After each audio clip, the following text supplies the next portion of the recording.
Hello and welcome to another episode of Starside Chats. Joining me is Aaron Capo. Hello. And I'm Zach Owens, and we're the hosts of this thing that we do just about every week now. We're getting a little better about it. We are, yeah. But yeah, there's been a lot of news in the world of video games lately, and we've been playing some stuff, so let's kick off the news of the week. Do you want to talk about Sifu at all? Did you see this? No, I didn't. I was very interested in this game, but I never picked it up. I watched someone stream it for a while, and it looked very cool. Because I watched like a pro do it, someone who was trying to like speed run it. And when speedrunners play this game, I'm very excited for this to come to an SGDQ or an AGDQ. It looks like a movie. Like, it looks so cool to watch. Yeah. They have a really good like combat system that looks like really fluid and really cool, to the point where it makes it look like a movie, like you said, like just a martial arts movie. So yeah. The cool thing about this is they're adding different difficulty options, which makes it immediately more appealing to me. Yeah, for me as well. The reason I kind of didn't pick it up is I just heard it was very hard. And so I was like, well, I've tried this kind of thing before where it's sort of like a roguelite type of a situation, and I always fall off of it. And so I was like, it's maybe not worth me picking it up. But if they're going to have different difficulty options where I can try it on like an easier difficulty and kind of learn it a little bit, maybe it will be for me. I'm interested. I'm very excited to see this at an AGDQ because I think it's just going to be a masterpiece to watch.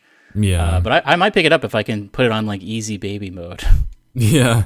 Well, and so it's supposed to like get these like updates throughout like the rest of the year. So they have one, like the difficulty option one is the spring, which may already be out actually. Then they have like an advanced scoring and gameplay modifiers update coming in the summer, and then like a replay editor coming in the fall, and then like new game modes in the winter. So like they're gonna be like, they have like long-term plans for this. So interesting. So yeah, it seems pretty cool, and it's the kind of thing that like if you're looking ahead later this year, like throughout the summer and later on, it seems like we're in a little bit of a like drought for like big game releases. So it might be a thing where you pick this one up and it's like a surprise hit for you, even though you didn't pick it up initially. But speaking of looking forward into the summer, we have two pieces of news that I'm very excited about. The first is Xbox Bethesda announced their showcase, which is kind of like a faux E3 showcase, on June 12th, which is right around the time E3 would have been. So that's going to be pretty exciting. That'll probably be the big Starfield show, basically, where they go through like a whole mission and stuff. And then in addition to that, we can talk about both of these at the same time. Summer Games Fest announced that they're doing their big showcase on June 9th, which is just 3 days before. So there will be kind of like a mini E3. I'm hoping more people announce around that time. It would be great if Nintendo was also like, oh yeah, on the 10th, we're going to do our thing. And then Sony was like, oh yeah, on the 11th, we're going to do our thing. But who knows if that's going to happen. Yeah, it may be a little bit more scattershot this summer, but definitely there's going to be game announcements and previews happening this summer. So that's exciting. I'm going to make a prediction right now. Okay. I'm going to predict, or more, I guess I'm going to hope, that on June 9th, the Summer Games Fest official thing, that's when we're going to get an official release date for Hollow Knight Silksong. Oh, yeah? That would be exciting. Because something else I put in the notes to talk about, they recently won, I think it was the Unity Awards. Silksong won Most Anticipated Game of 2021. And the developers released a statement that was like, "Hey, thanks, we really appreciate this. We're looking forward to a time when we can actually reveal the game more to you. Surely it can't be far away," is the last thing they said. And the Silksong subreddit exploded and have been like pulling apart those couple words for the past week. But It would be great if, I mean, this seems like the next thing where it could be revealed. I could see this either being, this would be crazy, is if they revealed it at the Xbox Bethesda showcase. Actually, no, they wouldn't do that because Silksong is already, I think, maybe a Switch exclusive, possibly. But man, Summer Games Fest, I think, is maybe when it's going to happen, and I'm very excited for it.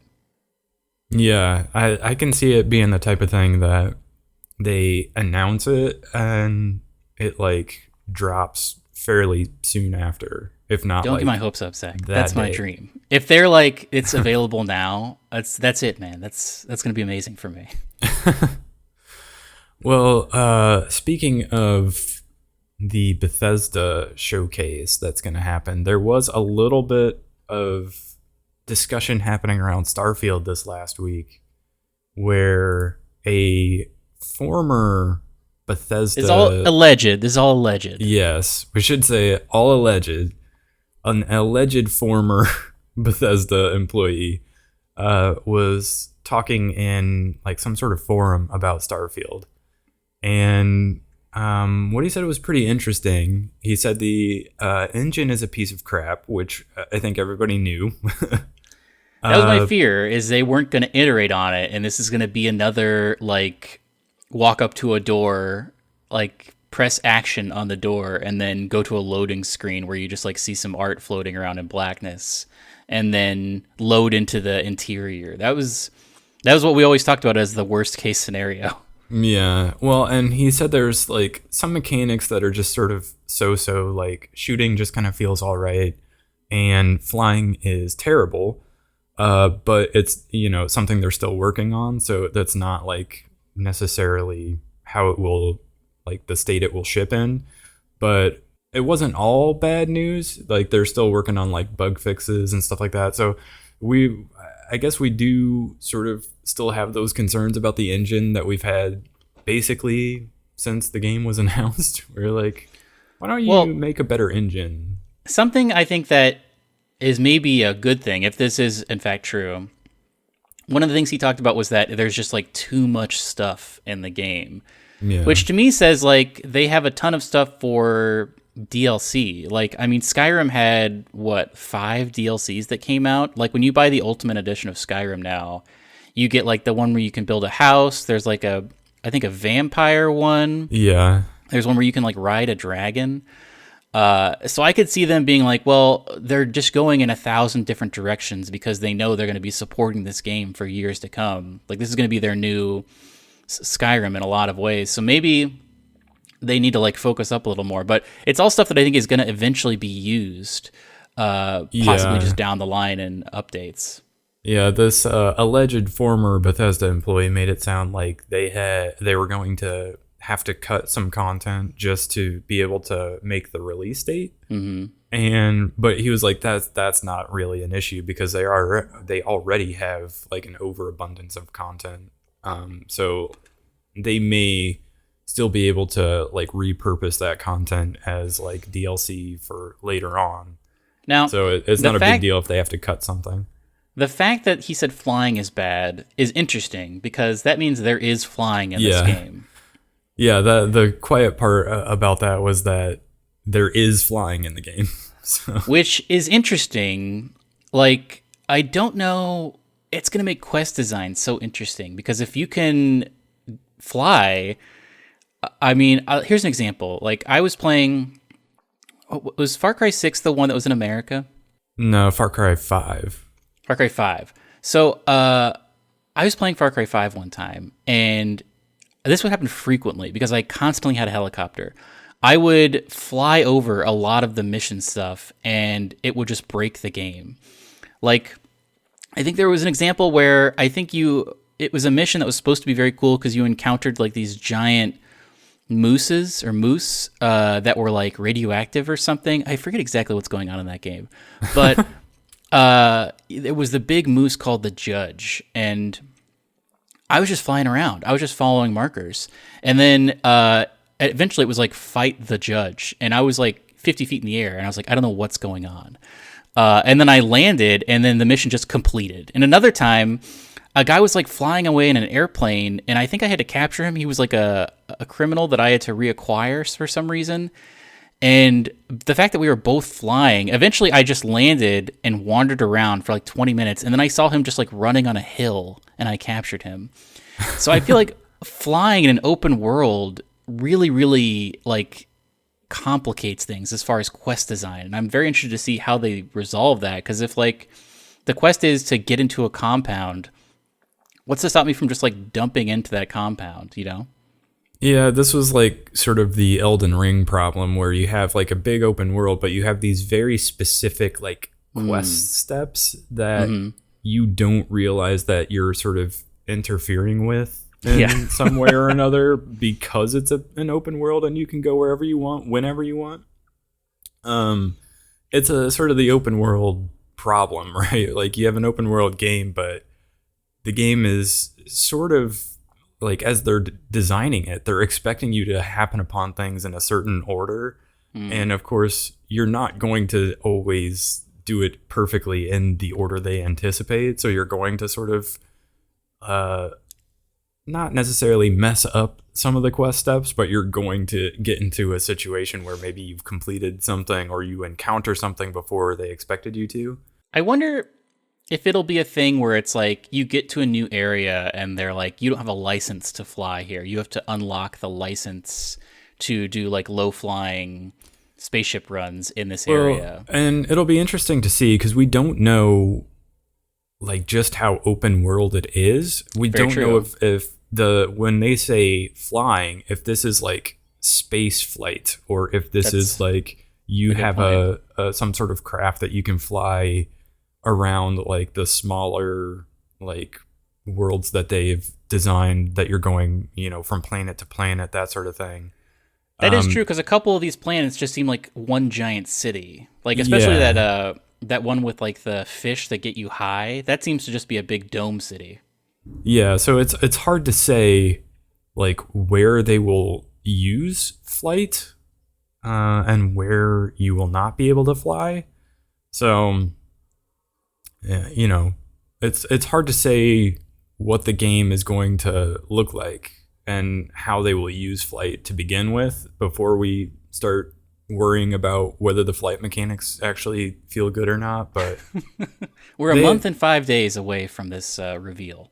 Yeah, so I'm sure a lot of that will make more sense by then. But they were saying graphics-wise, Starfield has improved a lot and that it's a good-looking game, but it's not quite like Horizon Forbidden West level. But I mean, I just played through Elden Ring and I felt the same about that game. I thought that game looked pretty good, but it was not on the level of Horizon Forbidden West because that game is insane. I don't know. Like, I feel like graphics are the thing I'm least interested in. Like, I just need the mechanics to be good and like the systems to be very deep. Yeah, I like a good RPG in a game that is fun and maybe there's like good story and good RPG mechanics and satisfying like leveling and stuff like that. Like I like Bethesda games not because they look the best, you know, they're the best looking games or anything like that. I like them because they're well designed RPGs with like good stories and interesting characters. It was the same with that Outer Worlds game. Like that was not the best looking game ever made, but I liked it a lot because I liked the universe and I liked the story they were telling, and I thought it was a fun game. So, what else would you want to see at a Bethesda or a Summer Games Fest reveal? Obviously, it would be great to see something about Breath of the Wild at Summer Games Fest, but I don't think that's going to happen. I think that's going to be a Nintendo Direct exclusively. Is there anything else on the horizon that you're super anticipating that you think would be at either of these shows? I feel like if Sony has any sort of presence at all, we could get a release date for Ragnarok. Oh, yeah. Even if that turns out to be next year. But because that game I feel like has to be pretty far along, and just based on how much they've shown of it, and we've been like anticipating it releasing since like last year even. Like we were Yeah. expecting it maybe to come out last year. It didn't. And then we thought, well, maybe this year. And they've just like not even given like a window for a potential release date yet. So Yeah. it could come out this fall. It could come out next year sometime. I feel like whenever it comes out, they're going to try to avoid Breath of the Wild 2. So Yeah, for sure. so it will either be this fall or next fall. So not next spring is my guess. What else is on the Oh, we could see see, I don't know if Nintendo stuff is like on the table or not because I don't know if they're going to do their own thing, but I would love a release date for that new Rabbids Mario game because the first one of those was super fun. Yeah, That's kind of more Ubisoft. yeah, I could see that coming out later this year even. Like, Yeah. We haven't heard anything about it in a while. it's true. They just kind of like announced it, but they've not really said much about it. So that's another game that we could see more of, and maybe it gets a release date. Even if again, if it's not this year, maybe next year. But that was definitely one on the horizon. I can't think of. My mind is drawing a blank as to what else we know about. But what else could Bethesda Xbox? Like, definitely, like a majority of this is going to be Starfield. It's possible 100% of it is going to be Starfield. But do they have any? I mean, they could talk about like maybe Halo DLC or something. I don't really know what else they've got going on. I'm sure they bought all those studios. I'm sure it'll have some sort of presence. Halo, that is. Yeah. Yeah, they've bought so many studios that I've just like lost track of like what to expect from Microsoft because they've got a lot to work with, and I don't even know anymore what all they have in the pipeline. But I have a prediction. Okay. I think that because Microsoft Xbox owned Bethesda, I think it would be likely that as a pre-order bonus, you might get Master Chief armor in Starfield. Oh, really? Yeah, that would be interesting. Wouldn't that be interesting? If it was like some... Or at least the helmet, maybe.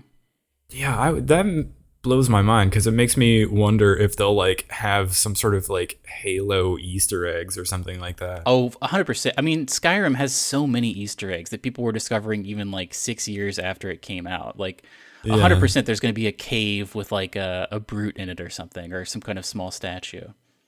Man, I didn't even think about that. That's very interesting. Like, just like the potential for Easter eggs from like other Microsoft properties now is just like, and blowing those my properties mind a keep little bit. growing.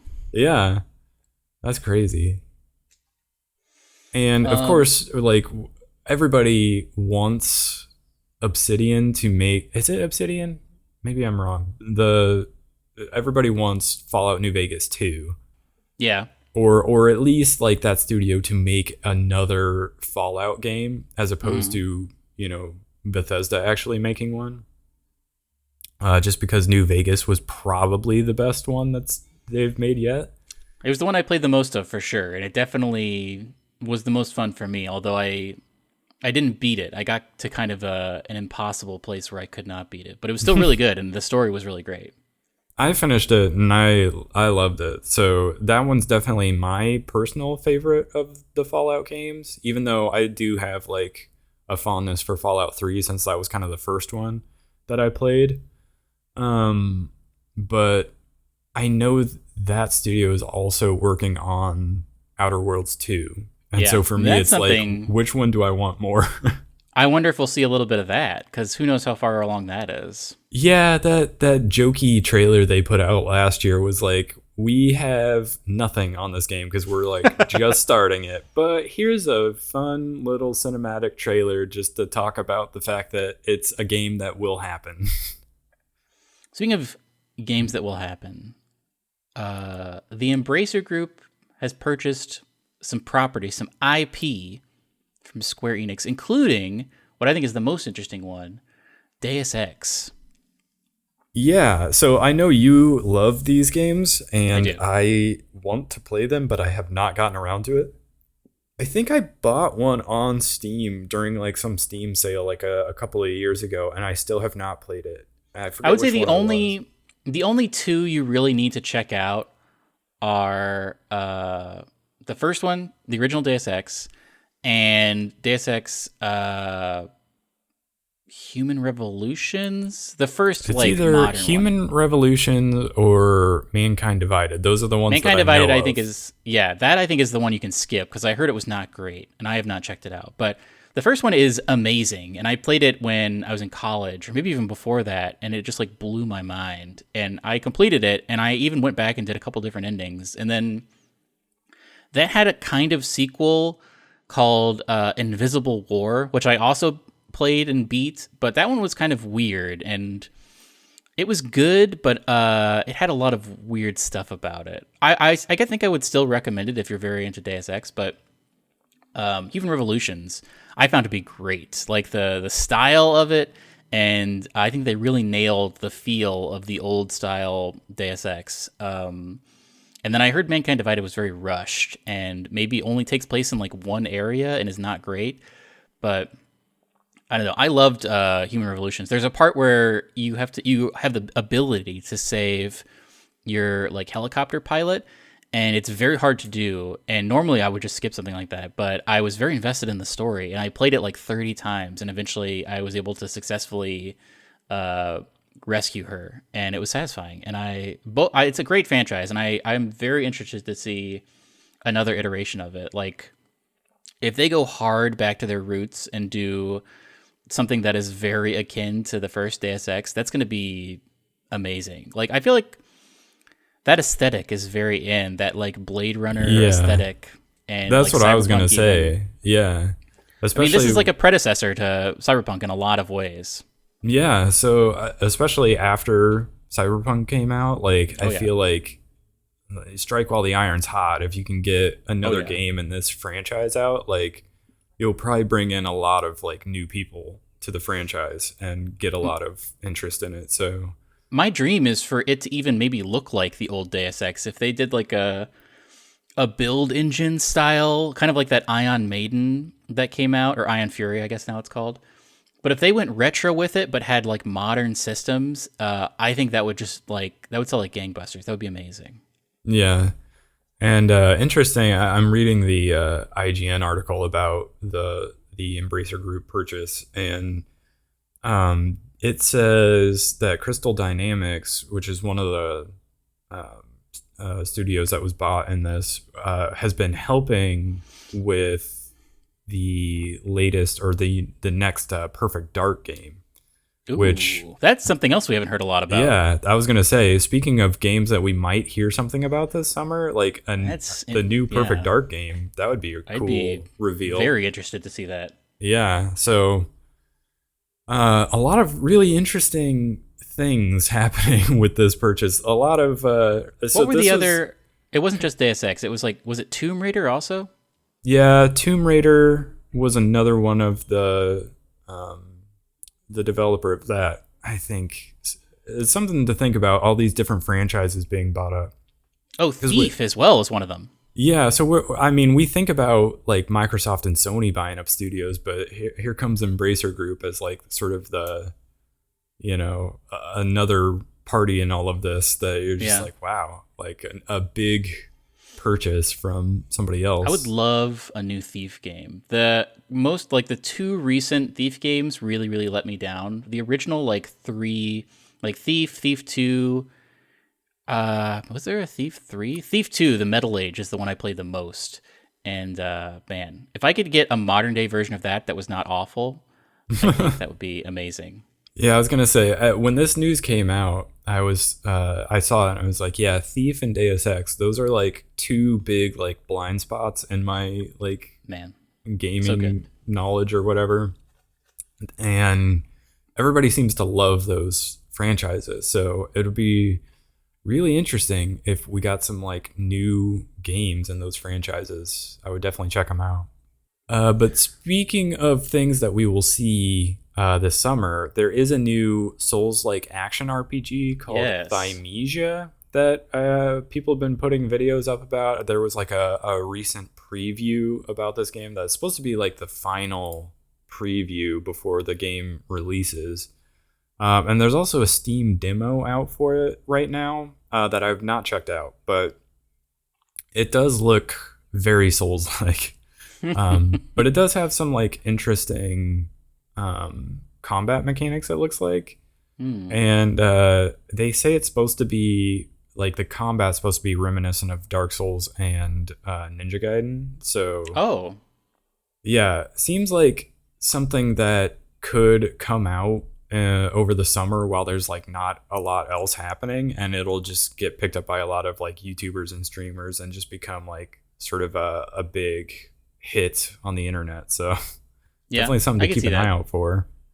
People are hungry for more Elden Ring style stuff. Yeah, so they may capitalize on that in a big way later this year. Do you think So that, I mean, Keeley is a showman and he knows that he's got to have some big stuff going on. Do you think that he also has a relationship with From? Do you think that's where we'll get our first like news about DLC coming to Elden Ring? oh yeah, that's interesting. Yeah, that could be if they are ready to do it. They would definitely like work with Jeff Keighley on an announcement for that. So Yeah. I'm sure he's like one of the things that he wants to do is go to From Software and be like, can we get another pot on the stage Yeah. here so that we can make an announcement about Elden Ring DLC? That'd be awesome. The dream. Yeah. Keely's dream. He is a showman, and I think that he will follow through because he, even if some of his shows have been like lackluster as far as interesting announcements, he does always end on something really interesting. He knows about that, the magic of the one more thing, and so that at least is something we can look forward to. Yeah. Always something to look forward to with a Jeff Keighley presentation. So what is this golf thing you've got? Zach, I did an IRL video game this past week. Really? I went to a place in the Chicagoland area called Putt Shack. I texted you about it a little bit, but it's a tech infused take on mini golf. So it's this building, and you go into it. It's all inside, and they had 4 different like tracks you could do. 8 different holes per track. But you go up to these big kiosks and you select when you want to play. We went right when they opened, so there was not like a line or anything. But normally you'd have to like reserve your spot. But you do it. You put in your like phone number, and then they text you. They'll text you like your results of your game or whatever. And you have a permanent username there that you can just like. So if you get high scores, you'll always be places, and you can like compete with your friends. But you do it. You say like, oh, I want to do this track or this course, and then you put your time and you say go, and then it'll say like, okay, go to the next kiosk, and you go up to that area, and then they have tracks on the ceiling, and you can see your ball coming to you, and it comes out of the thing, and the balls are like Bluetooth or like near field communication enabled, and so the ball knows that it's your ball. So you go up to the first lane or whatever. And all of these mini golf courses are crazy. Like there's one that's like a bunch of instruments, like you're hitting and it's like bouncing off a bunch of drums. Or there's like one that's a big dartboard. There's one that's like a Connect 4. But you go up to it, and every course or whatever hole has like a big screen TV next to it that says like welcome, and has like the current score and stuff. And you put your ball down on the green. There's like a place where you put your ball down, and then it like blinks green, and it like activates, and it says, all right, you're up to bat or whatever. And then you do it. It tracks how many hits it is, so you don't have to keep score. And every hole has like a cool little cheat code thing, they call it a super tube. So you can do the regular thing, or you can try to go for the super tube, and that like puts you right at the end, but it's difficult. But it was crazy. Like it was all we didn't have to keep score at all, and it always knew where we were, and it was really fun. And I feel like more things should exist like this in the real world. It's the first time I've experienced. Have you ever done anything like this before? No, it sounds awesome, but no, I don't think we have anything like that where I live.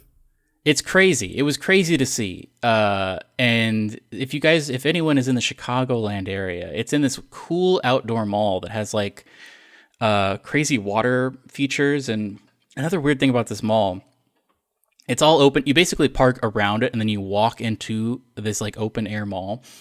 And there was kind of like an island with water on all sides, and in that island there was just a freestanding Starbucks, but it was a small one, and to the side of it there was a window for mobile orders. So you could just have a Starbucks app, order your thing, and then walk up to this window. It was like almost like an ice cream stand, and they would just open this window and give you your Starbucks, and then you would walk off across this like weird water feature. It was crazy to see, but it was very exciting. And I don't know, yeah, Putt Shack. If you're interested, I think they're in multiple areas, but I guess maybe it's like what going to Dave and Buster's is like. I haven't been to a Dave and Buster's in a long time, but it's cool to do IRL things sometimes. Yeah. It's finally nice weather this weekend, so maybe go out and do some IRL Summer stuff. has begun, so get ready for it. There was no spring. It was just winter, and now it's summer. Unfortunately, you're correct in that. Like, it was always like 40 or 50 degrees and raining where I was. Well, and where I am, it was that, but also like super windy as well. So That's like awful. wind chill on top of that. It was not good. Putt Shack, everybody.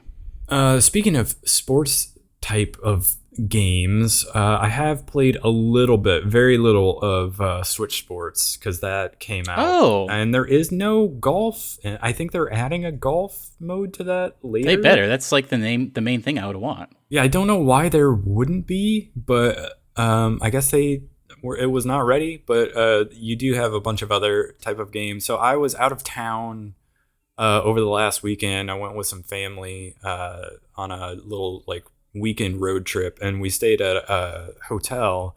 And so we like connected the Switch to the hotel TV, and Nice. like we played a few rounds of the bowling, which was very fun and very reminiscent of Wii Sports, of course. But yeah, I think it's one of those games that it's just like good to have. Like you're probably not going to play a ton of it like by yourself, or maybe even in like a group of two. You might, but like if you have like a group together, if you have like family or friends around, it's just like one of those that you can pull off the shelf and be like, hey, let's play some of this.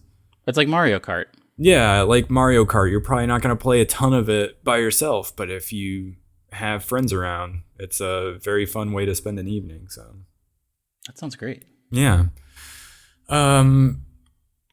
Other things I have played this week, or actually, let's wait before we get to stuff we've been playing. Let's talk about what's out this week. So we did a video on Rogue Lords. That is a roguelite turn-based RPG game that you can check out the video on our YouTube channel, and that's a fun game. That just came out on consoles like a week or two ago now. I forget exactly when that came out, but and then also Trek to Yomi just came out, and I have not had a chance to play it yet. But this is that side-scrolling black and white game, the samurai game. And you said that's on Game Pass also, right? It is on Game Pass, and so I'm going to play it because it's on Game Pass. But it's getting, I want to say, somewhat mixed reviews, but it looks pretty good to me. So I want to at least play it, and again, because it's on Game Pass, like there's nothing stopping me. So I will probably try to play that this weekend, and maybe we'll have some impressions on our next podcast. Ooh. And then another game that also came out this last week and is also on Game Pass is a game called Loot River. And this is a roguelite game. It's kind of like a top-down game where the interesting mechanic of it is it's sort of a blend of like Dark Souls style, like tough combat, but also like Tetris, where you're getting onto these like moving they're not quite rafts, but they're like different platforms in the world, and you're sort of on a river, and you can move the platforms around and like connect them to a different platform, and then you move onto that platform, you fight some enemies, and then you move that platform piece to another. It's very interesting. You need to like watch a trailer to like understand it. I don't think I'm describing it very well, but it's a very interesting game, and I don't know that many people are talking about it, but it's definitely interesting. Why not? I know there's one game in particular that you've been playing that I do want to hear about, though. So, Yes. what have you been playing? Let's talk about what we've both been playing. We both checked out Vampire Survivors, which is weird. It's like a $2 game on Steam, and it doesn't seem super deep, but man, it's like the perfect podcast game. For whatever reason, it's just like super addictive. I heard about some people on a podcast talking about it, on like a comedy podcast I was listening to, where they don't talk about games. They were just like, hey, have you checked out Vampire Survivor? So I looked at it and I bought it because it was only $2 or $3. And yeah, it's good. It's like, it's weird. It's just like you're a guy, you can play with one hand. You can like look at your phone while you're playing it even. All you really do is wander around with WASD, and then every once in a while you'll press like maybe spacebar or enter to like select things. But you're a guy, and you're just trying to survive these endless waves, and every once in a while you get power-ups. And it's not difficult, but it's like you have to pay attention to it initially because you have to stay alive long enough to get enough power-ups. But eventually you're just like a machine. You can just like destroy everything around you because you have so many power-ups. But you checked it out as well, right, Zach? Yeah, so it is really addicting. It's weird to, I don't know how to describe it in a good way, but it is, I guess it's basically like the action RPG, like distilled down to its like basest form. Cause Yeah. you're just like moving around. And you can almost do just like circles around the group of enemies. Yeah. And you just Sometimes take them you have out. to. You take them out and they drop these little things that you pick up, and it like that's how you level up. And as you level up, you're like, you can like add an additional type of attack or like boost your damage output or your health and armor. And so you're just like continuing to level up, and like more and more enemies start filling up the screen. And so you have to like bob and weave around to try to avoid them. And you take out more enemies and you grab more XP and you level up again. And it's just, you keep doing that until eventually you get overwhelmed and you die. And then you are thrown back to like the menu screen, and whatever coins you picked up along the way, you can spend on like meta progression. So like you can build up your health and your movement speed and your damage and stuff like that. Or you can unlock new people. Yeah, and you can unlock different classes, so you kind of have like a different permanent effect. So like one character, I think, gets like bonus percentage of damage every like 5 levels or something like that, and another one gets like I don't know, like some sort of other bonus like every 5 levels. And they start out with like a different weapon or damage type, and then you just jump back in and you do it again until you get some more coins and you get some more meta progression. Then you go back in, and there's no like bosses, there's no like levels. You're it's literally the same thing every time. Well, no, there are levels. What do you mean? Maybe if you progress far enough in that first level, it unlocks the rest of the levels. Oh, really? Maybe I've just the not next level gotten far enough to realize this. You'll get to a point where you basically aren't allowed to have any more power-ups. So whenever you gain a level, it's just like, do you want more coins or do you want more health? And then eventually you can just let yourself die. But when that happens, when you go back to the main screen, it starts to show you more levels. The second level is kind of crazy because it's like a library, but it's only left and right. So like you can see the top and bottom of the screen, but left and right are infinite. And so that makes it a little more complicated because you have to kind of dodge and weave a little more. And then the third level, I think, involves like a map that you have to get. It gets more complicated, but I have not beaten the third level yet. I've not played enough to have gotten to that point yet. That's interesting. It's pretty crazy, yeah. I was not expecting that, but it reveals itself to you once you've played it for long enough. Yeah, I was gonna say, I've just been doing the first level just over and over again, trying to build up enough coins to buy more of the meta progression. But yeah, it's like a super simple game. It doesn't like visually, it's not very interesting. It doesn't like you're not gonna like watch a trailer for this and be like, oh, I have to check this out. But it's like you said, it's like $3 on Steam. Yeah. So there's no reason not to get it. Really. yeah, and it's the perfect podcast game. You just turn on a podcast and then you just like move around the map and pick up little levels, and it's just that whatever that thing is in your brain that like every time you level up and you gain more skills, yeah, it's just like little dopamine rushes. And so I don't know, it's very fun, very satisfying. I haven't played it a ton. I've only put like, a couple hours in maybe, but it's very fun and surprisingly addicting. Everybody, like, I've been hearing about people talk about it sort of off and on, like ever since it came out. And so I knew I had to check it out, but it is maybe one of those like dark horse candidates for like game of the year. I feel like nobody's. I feel like it could make a top 10 for me. Yeah, at this yeah. point. Nobody's gonna pick it over Elden Ring, obviously, but like, right. It's one of those games that people will be talking about at the end of the year. They'll be like, you know what game? Surprisingly, I put like 100 hours into, or maybe more time than any other game, and they'll be like, it's this weird little Vampire Survivors game. So definitely check that out if you haven't already. I don't know why this game couldn't be on consoles. I feel like it could definitely be on consoles. Yeah, you just get your thumbstick and you just move It could be around. on a phone. Yeah, it could be on a phone as well, just a virtual thumbstick, and you could definitely play this on a phone. But you've been playing that Star Renegades. Yeah, so I jumped back into Star Renegades. This game came out in 2020, like right around the time Hades came out, and so I feel like the spotlight was stolen from it fairly quickly. But so I was, like I said, I was out of town over the weekend, and I spent a lot of time in the car, and so I was looking for something to play, and it would have been a perfect time to have a Steam Deck because I could have kept playing Tunic or Rogue Lords or something. If only. Yeah, don't have it yet.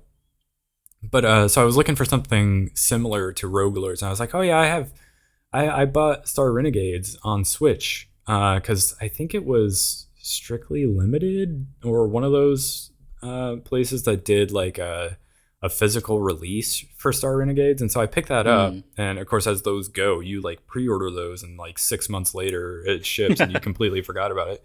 Yeah. But it showed up earlier this year, and I wasn't ready to play it yet, so I put it on the shelf.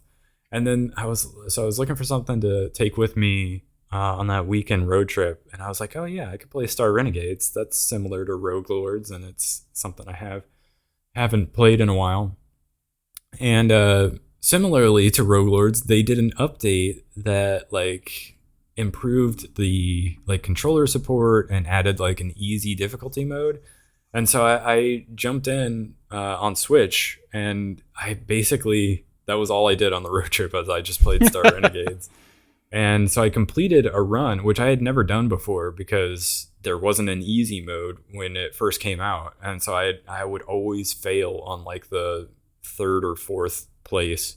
And so yeah, I really like this game, and like actually completing it for the first time made me want to just play it more and more. So over this past week, I've put a bunch of time into it, and so you're like always unlocking and upgrading your characters along the way. And then after you complete a run, whether you've done it successfully or you failed, you go back to a hub world, and there's like meta progression there, and you can unlock additional characters and try out different team compositions. There's like a system in the game where you build up relationships between characters, and certain characters, if you build up their relationships, you unlock other characters. So I've been working on doing some of that as well. And it's just like, it's a really good, really interesting, really satisfying turn-based combat system because it has like a timing bar, and you can like stagger enemies and push them further back on that timing bar and like knock them off of it completely. And if your team hits an enemy earlier on the timing bar than the enemy is on it, you get like a crit, and so you can do like a bunch of damage that way. It's a very fun, very interesting turn-based combat system that I like a lot, and I like the art style and the music. It's got like a really good pixel art style to it. Um, so yeah, if you like turn-based games, check this one out, Star Renegades. I picked up that Haiku the Robot game. How is it? I didn't realize this. It's made by one guy. It's a Stardew Valley type thing where it's just like one dude has been working on this.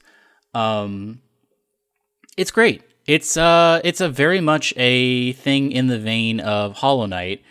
There's even a Silksong Easter egg you can find where it kind of takes place in this post-apocalyptic world where these machines have kind of taken over. You can find this grave site that has like a caption that says like, "Is Silksong out yet?" But it's good. It's got I am enjoying it. I've played for about maybe 4 or 5 hours. I can't tell how long it is, but the map is great. The combat feels great. The upgrades are interesting and satisfying to get. The sound design is really, really good. Like when you you're constantly picking up these little like nuts and bolts, and whenever you pick them up, it makes this very satisfying sound. The music is really good too.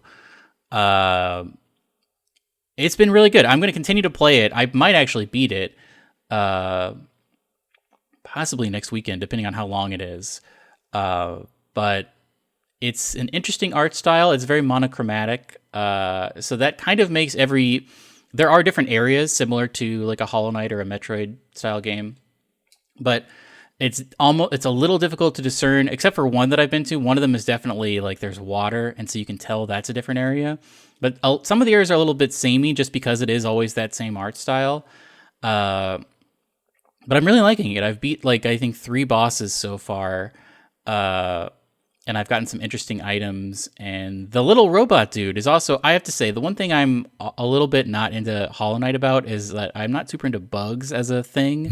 Like, I know some people are super into bugs, but I mean, they do it a really cool way in Hollow Knight, and all the characters are very adorable, but robots are very cool. And this has some great NPC designs. Like, even also, like, the bad people are also little robots, and they're very cute and robotic, but I've run into a couple different NPCs, and they're very cute. And I don't know if Hollow Knight would be a better game if it was about robots, but it would be. I mean, bugs are fine. Whatever, bugs are fine.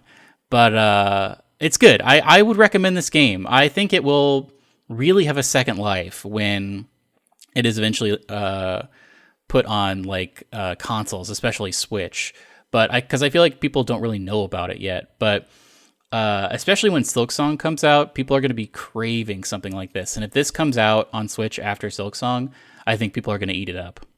Yeah, this could be one of those games that like nobody talks about it this year, but when it comes out next year on like the Switch, it gets like a lot of good word of mouth. So it was similar with Hollow Knight. Like Hollow Knight had a real second life when it got released for like Switch. People really were in. That's how I played it initially, and then I bought it on Steam as well. But I really like it. It's good. I am excited to see what else this developer does. I feel like after this, if he wants to like really get into game design and like incorporate more people into his team, I could see this being a great little group because he's got a great vision and everything about this game, just like the gameplay is super solid and fun. Like hitting things with your sword just feels good, which is one of the things I like the most about Hollow Knight. It really nailed it. So I recommend it. A hard recommend. Well, I might have to check that out then. I have not played it, but I also need to get back to my playthrough of Horizon Forbidden West. And yes, for Horizon Forbidden West. I do want to finish Tunic as well. I've put off playing more of that, and then of course Trek to Yomi just came out. So yeah, a lot of things coming out. A lot of like smaller things, like indie games, not so much like the big like AAA releases, but yeah, it's been a weird year for game releases so far. Like last year, I feel like there was a lot of smaller stuff and not really that many big like Elden Ring style like AAA games. Yeah. And then this year we've got like a few of the really big AAA ones in like Elden Ring and Horizon Forbidden West, but then like I don't know. I feel like there's not been as many smaller games, but we're starting to get some of those now. So Summer Games Fest, man. I feel like that's where we're gonna get some cool. You know what else we could see is a release date for that Cuphead DLC, that like the final dish or whatever. Is there a release date for that yet, or have we just gotten a bunch of trailers? I don't remember. That game has fallen off my radar almost completely. Yeah, because it's been so long. Yeah, because I feel like they announced that years ago, and then they played like a trailer for it last year, or they had like a thing at one of the shows last year, and I was like, oh, that didn't come out yet? So I don't know. There's a TV show for that now. Yeah, it's crazy. Speaking of TV shows, I have watched on Netflix, they have this TV show. I feel like I've heard multiple people talk about this on different podcasts, but it was Old Enough. Have you heard about this show? Yes, I have watched like 5 episodes of that. Yeah, it's this like quirky Japanese show where they basically task like a 2 to 4 year old with like doing something like very common, like everyday stuff, like go to walk from your house to the grocery store, pick up a couple of items, buy them, and then walk back again. But because they're like 2 to 4 years old, it's like super harrowing for them, and they like don't really know what they're doing. And like each episode, like it's very funny because they're of course very young, and so they get distracted and they forget about stuff, and it's like, you know, very cute and adorable to watch them like try to do stuff. But also it becomes this like I don't know, this like Lord of the Rings style like quest of and journey of like difficulty and like overcoming like the challenge, and it becomes, some of them become like very inspiring like that, but it's just very cute and Did you funny. have you watched that one where that kid lives on the very top of the hill and he has to like bring some fish down the hill? Oh yeah, and he keeps dropping the fish. Yeah, that one was very harrowing. Yeah. There's also one where there's this like little girl that like her parents like must work at these different shops in this town that's just like there's a street. Oh, is this the watch store girl? Yeah, that one where there's just like shops all down the street. And basically all she has to do is walk from one shop down to where her dad works and deliver an apron that he forgot. And then she also has to walk further down the street and pick up or drop off like a watch or something, or pick it up and then bring it back to her mom like on the other side of the street. And she like delivers the apron and then like forgets to do the watch, and she walks back and then she realizes that she forgot, and she just like starts crying really bad. But like everybody along the street is just like rooting for her and like trying to like encourage her and help her and give her stuff, and it's just like very adorable to watch. It's a great show. I guess it's like this was like a show back in like the 90s, I guess, or like early 2000s, because you'll see at the beginning it says like this is from like 1998 or this is from like 2013. So this has just been happening in Japan for years. I guess it's been like a long running series that they've done, and they're just now getting like just different random episodes from throughout its run that are showing up on Netflix, and they're each like 10 minutes long. They're like 10 to 15 minutes. So they're like, super quick. Yeah, so they're not very long episodes, so you can watch through like a whole bunch of them in like a short amount of time. But that's been a fun show to watch that I've watched recently. So I recommend that. Do you have any parting wisdom? Did we talk about this before we started recording? I started wearing Hawaiian shirts because it's nice out. Oh, yeah? People should wear Hawaiian shirts. Because they're comfortable and kind of breezy? They're breezy. The ones I've been wearing, Target has these super, super soft, almost like silk Hawaiian shirts that are very light. And if you just throw one of those on and a pair of shorts, you can just like, you're ready to go, man. You can just wander around and it's like super nice, and you know, you get the breeze. It's great. It's summertime now. That's my wisdom. Is it's summertime now. It's summertime now, so wear Hawaiian shirts. Target, Yes. not a sponsor of this episode. Not a sponsor yet. Yet. They will hear about this and be like, oh, we gotta sponsor those guys. Oh yeah. So stay tuned for that. Anyway, go check us out on YouTube and Twitter and Instagram at Starside Cafe, and give us a follow on all of those places, and give this podcast a rating, and we'll catch you on the next one. Goodbye. Goodbye.